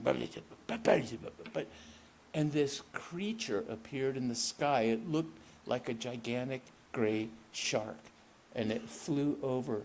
And there was a superstructure in the back that looked like a bazooka. And it was spitting sparks and flame and smoke. And it disappeared. And she climbed out of the tub and stood on the rim and looked out the window and watched it fly about a half a mile away. And then the engine stopped and it tipped down and fell. And she watched it fall, and it exploded and knocked her back into the water, draining part of the tub. She didn't know what had happened. The sirens went off. The klaxons went off. There was screaming in the building. She got out of the bathtub and she said, what are we going to do, Irene? What are we going to do, Irene? And she said, get a grip. You are in the Red Cross. We go out there. We go attend to the problem. She heard people running, people pounding on the door, yelling, evacuate the building, evacuate the building. She went and she pulled on her trousers. She put on her blouse. She grabbed her boots and put them on her bare, wet feet, and she opened the door. People were storming. The lifts were already being blocked by soldiers. And they said, no lifts, stairs, no lifts, stairs. She joined the crowd going down the stairs, burst out into the sidewalk. People were going to the underground. The klaxons going, the sirens going. They thought the blitz had restarted and they were going down for safety. A lorry pulled up full of soldiers. And one said, Yank, come with us. So she climbed onto the truck and they headed toward the columns of smoke in the distance.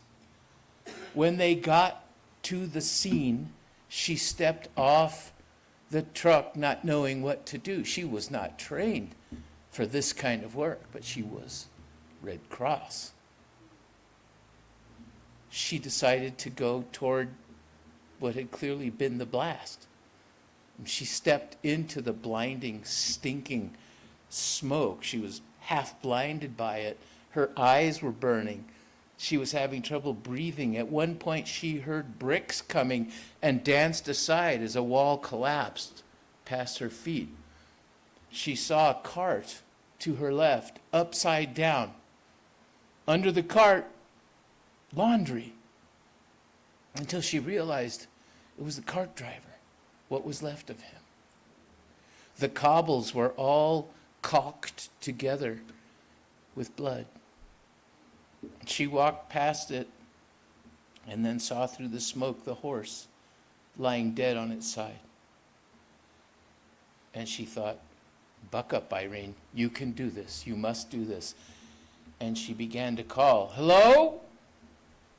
Is anybody here? Can I help you? American Red Cross. American Red Cross.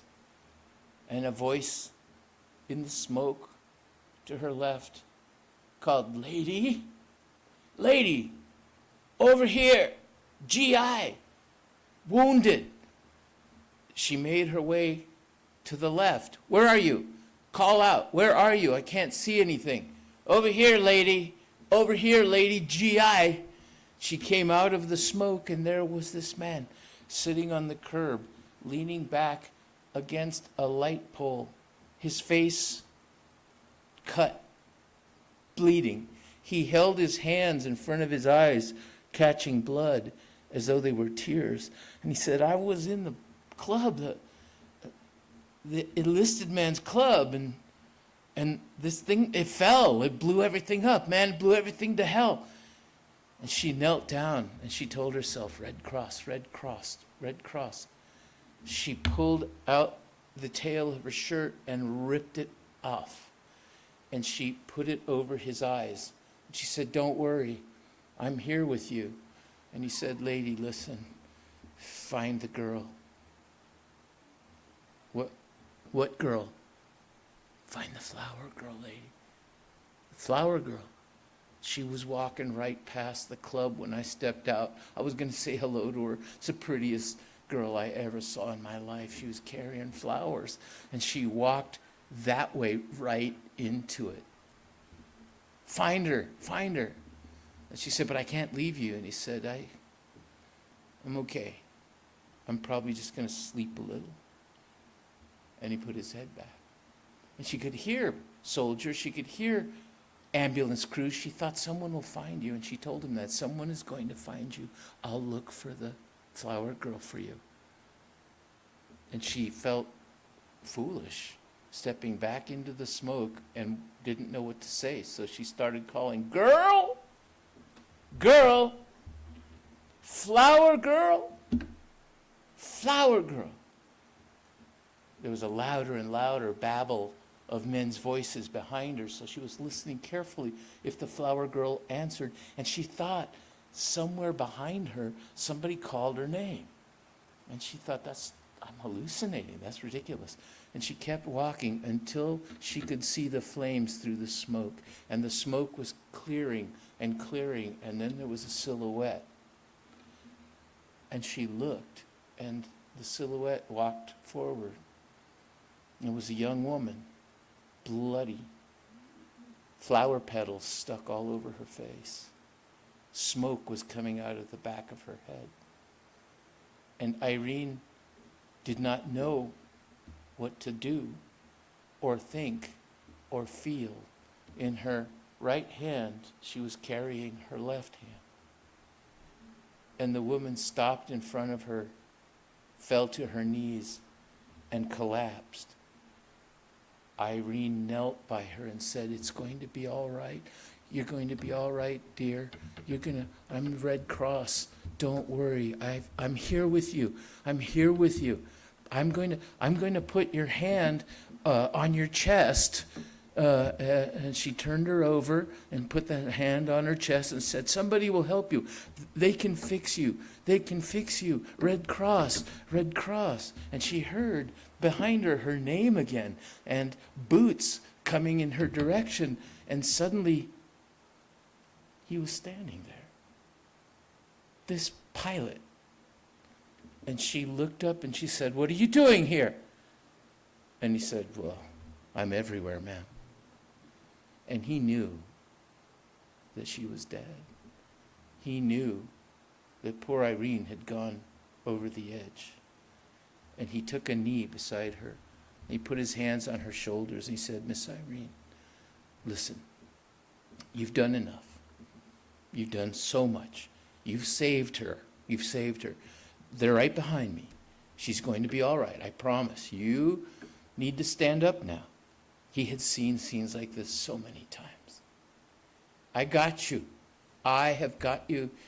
Let me help you get up.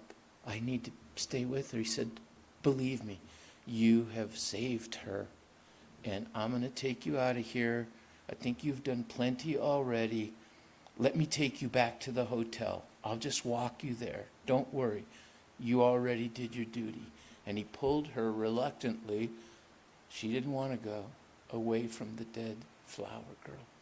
And he walked her through the smoke. He walked her through the soldiers. He walked her through the ruins with his arm around her shoulders, held her up when she started to collapse, walked her all the way back to the Grosvenor Hotel, which was now empty, walked her up the stairs, and they went in the lobby. The staff stared at her in a bit of shock, and he said, "Could you send some gin and tonic up to her room for me? She's going to need one."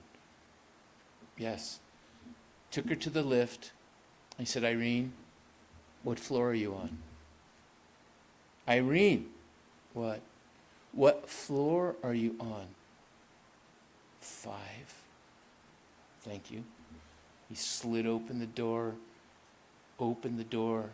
behind the sliding door, helped her in, pushed 5, held her up. They got to the 5th floor, the doors opened, and he said, "Which way is your room?" "Good, we'll go down there." Helped her down the hall. She pointed to the door. He took her key, unlocked the door, opened the door, walked in and thought, now what do I do? He sat her down on the bed. He looked around. How do I comfort her? This woman's in a lot of trouble. What do I do? He looked in the bathroom, and there was a bubble bath bottle. There were bath salts on the rim. There were still bubbles in the tub. I thought, okay.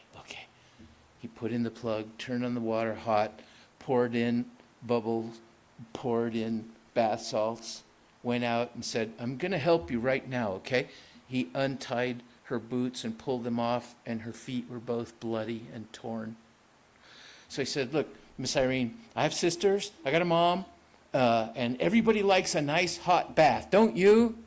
She just looked at him, and he said, "So I'm running the bath for you. I'm going to take you in there, and you're going to get a nice soak." So she stood, and she let him help her into the bathroom. And he said, "Do you need any help taking off your clothes?" And she said, "Absolutely not." "Oh, of course, I'm sorry. I'm going to go out here. I'll wait for you." And he closed the door almost all the way, just so he could see her feet, so he could watch and see if she was all right. And she got in the water. He heard her get in the water. He saw her feet come through the bubbles, and he had a thought. And he said, Miss Irene, listen, I got something in my room. I want to go get it for you. All right? You be all right? No answer. "Just stay right there. I'll be right back."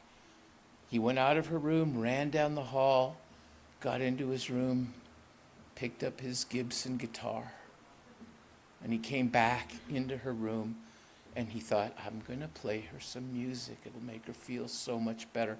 And he sat on the bed, and that felt kind of formal to him. So he sat down on the floor and crossed his legs, thought that felt better. And he started to strum. He began to sing. She was in the bathtub thinking, what in the world is he doing?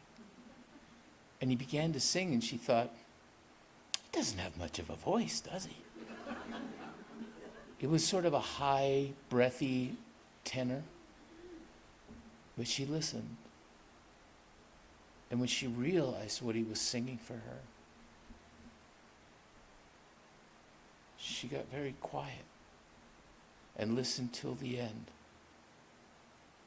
And she didn't say anything but, again.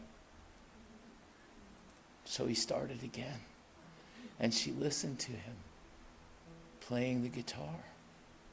And then that quiet voice, that little whisper, he sang, Irene, good night. Irene, good night. Good night, Irene, Irene. I'll see you in my dreams. He heard her get out of the bathtub. There was some rustling, and the door opened. She stood there in a terry cloth robe with a towel wrapped around her head and just stared at him. Then she stepped forward, pushed the guitar out of his hands, sat in his lap. He didn't mind getting soaked. And she put her head on his chest and went to sleep. That's it.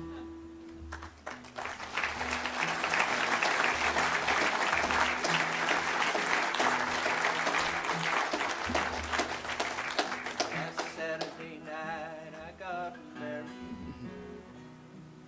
Me and Irene settled down. Guess this old cowboy's just dreaming. I'm gonna take another stroll downtown. Irene, good night. Irene, good night. Good night, Irene. Good night, Irene. I'll see you in my dreams. Sometimes I live in the country. Sometimes I live in town. I ride the Willows and the Blue Mountains too, and I sing this lonesome song. Everybody.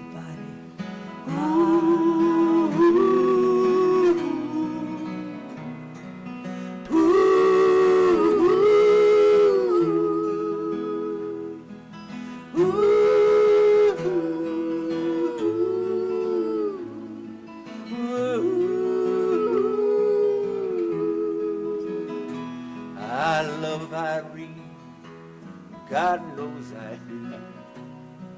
I love her till the seas run dry. I wrangle the moon for a dance and a tune, and a kiss by the fireside ride. Irene, good night. Irene, good night. Good night, Irene. Good night, Irene. I'll see you in my dreams. Good night, Irene. Good night, Irene. I'll see you in my dreams.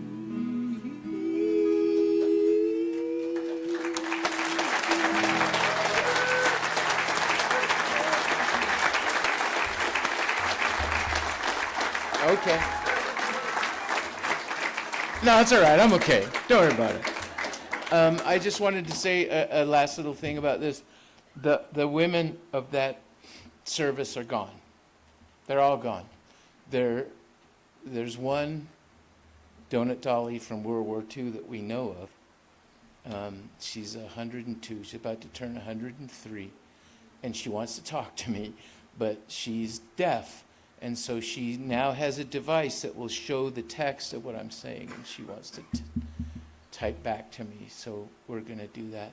But something astonishing has happened, and that is that the Vietnam era donut dollies have appeared. My trader, Cindy, knew about it, but didn't warn me that they were going to show up at a reading, really, or maybe that they'd be there. But I did not know that they'd be in the front row with sky blue t-shirts that said, Vietnam Donut Dolly. And I got up and I thought, oh, crap. And so I thought, you know, if I've gotten something wrong, I'm dead in the water. And as I was talking to the audience, I'd look down and they were doing this.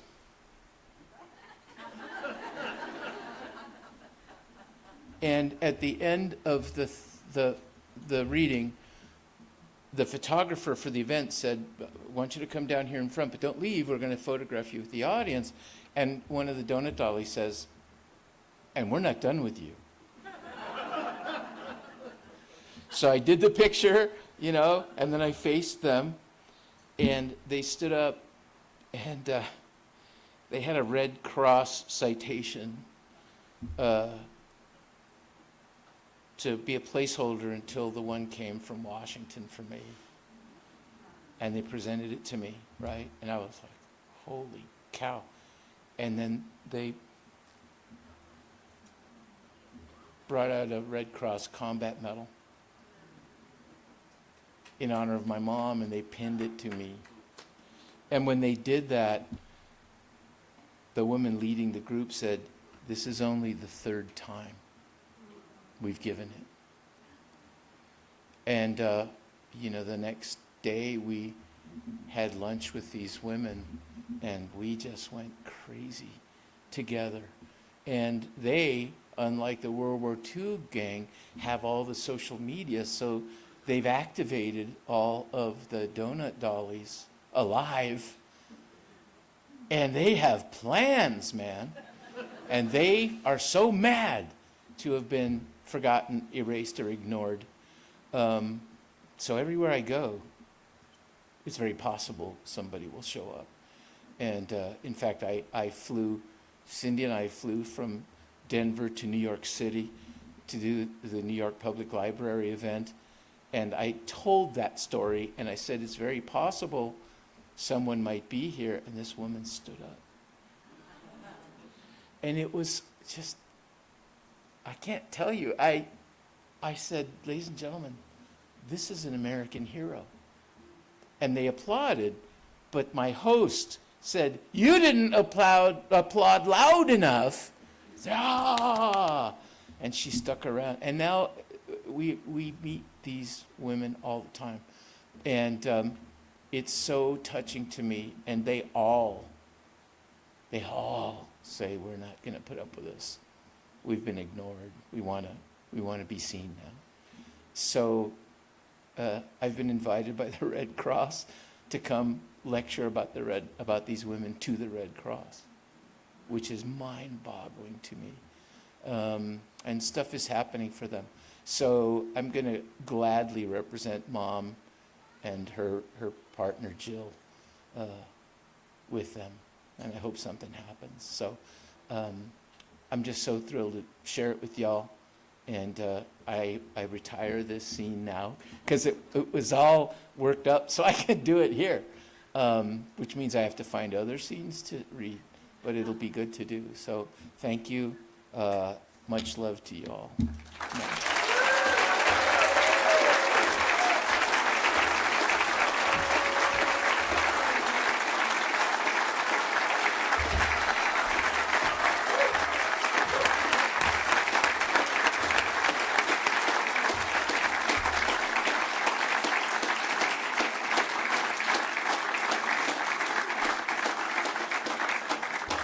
Thank you to Luis, to Kate, to Steve, to Beth, to all of you.